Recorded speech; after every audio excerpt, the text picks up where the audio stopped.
the package. I opened the package as soon as I got out of Now's home. The records were not something else, but my most favorite Spanish fantasy by Rimsky-Korsakov. I hurried myself straight to Teacher Lee's home right away, with records and excitement. When I got to Lee's home, he was in bed. He slowly got up and said, "Just a little headache, not bad enough to remain in bed." We immediately enjoyed the music, Spanish fantasy. Lee woke me up from that inebriating music dreamland and gave me an introduction of the composer Rimsky-Korsakov, who used to serve in the Navy. He was an amateur musician without having studied composition systematically. Because of his outstanding gift, he was invited to be the director of St. Peter's Music Conservatory. Being a director, he, however, appeared in the classrooms with some first-grade students to study harmony and other music theories.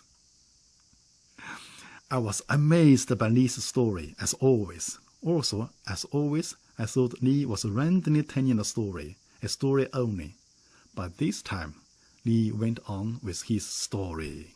He said to me in a very sincere tone, "Therefore, we should always be modest and prudent, always think of learning from others, even when we become a real master of violin playing."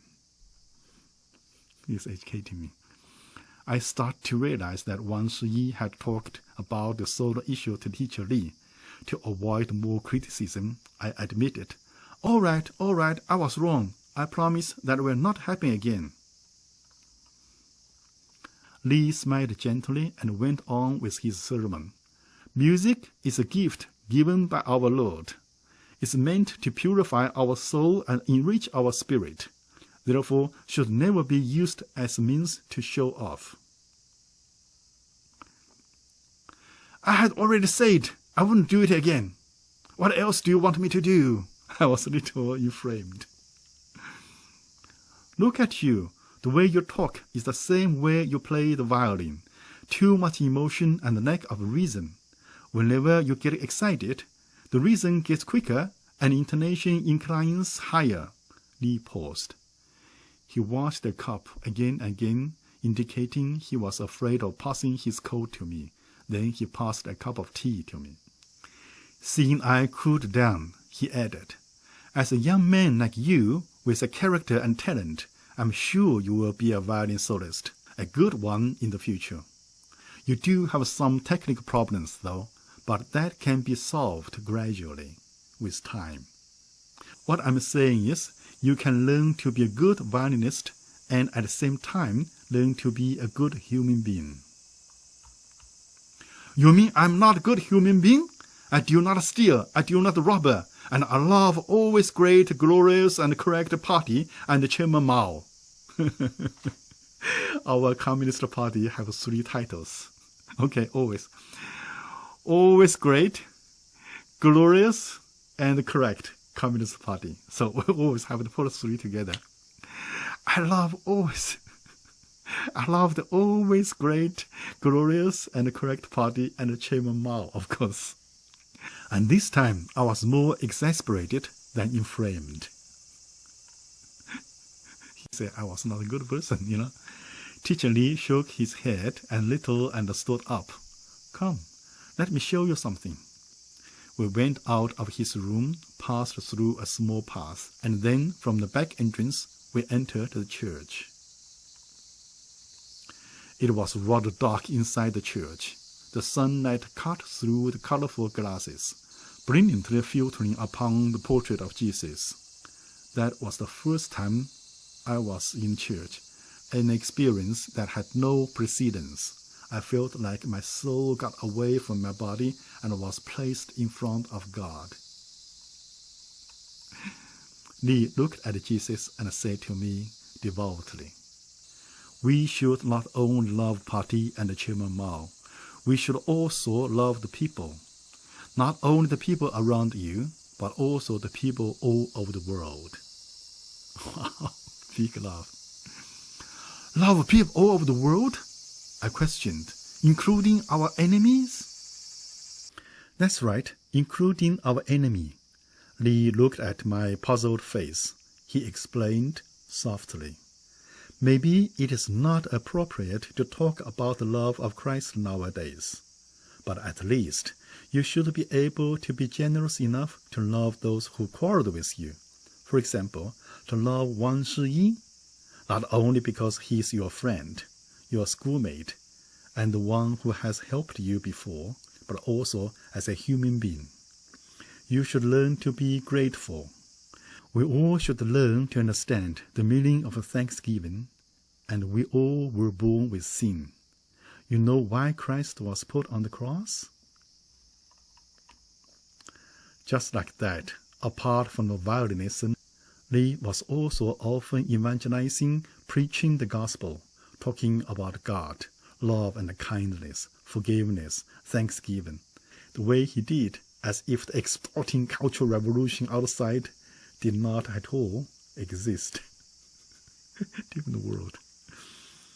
Being educated by Lee, quite a few times I wanted to say hello to one, but after all, I could not put down my face. I guess one felt the same. During the Mao team's performance, every time it got close to the solo passage, one put the violin down, as did Ma, leaving me no choice but to play the solo section. On the surface, I was the winner of the solo conflict. However, since then, Lu Xiaobin stopped asking me to look after her school bag. The successor was no one other than Wang Shiyi. He won. One day, I caught the chance to show my warm temperature to Lu, but in return, I received a few cold words. "I'd rather you blow your bamboo flute," was exactly what she said to me. I finally made up my mind to reconcile with Wang. I waited outside of the rehearsal hall. When I saw him come out, I intentionally bumped straight into him, my head colliding with his chest. Immediately, I apologized.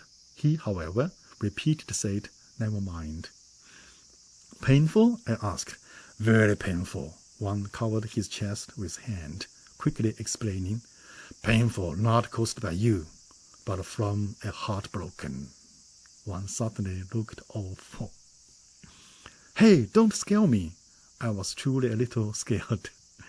At the right moment, Lu walked out of the rehearsal hall. Wang fell toward me and whispered, "Say, I'm dying." I embraced Wang and loudly shouted to Lu, "I'm dying! Oh no, I mean he's dying! Please help me him!" Can you imagine? The most sympathetic and kind-hearted Lu Xiaobin laughed at us, saying coldly to me, "Ask him if he wishes to be buried or burned." "You, how can you be so heartless? He's not dead yet!" I yelled at Lu. "Not dead yet, not in 100 years. Lu laughed again. Waiting until Lu disappeared, Wang stretched his arms and soliloquized. Again, a fruitless effort. "Hey, are you still mad at me?" I confirmed. "How could I be? On the contrary, very grateful," Wang said cordially. I believe what he said was true, because if it were not for me taking over his violin solo, how would he have gotten the chance to look after Lu Xiaobin's school bag? To be continued. That's all for today. It's a long story. Next time we'll go to chapter 8. It's going to be a sad story. My not-so-sweet home turns sour and bitter. It's a really heartbroken story. Okay, you got prepared, please. Thank you. Bye-bye.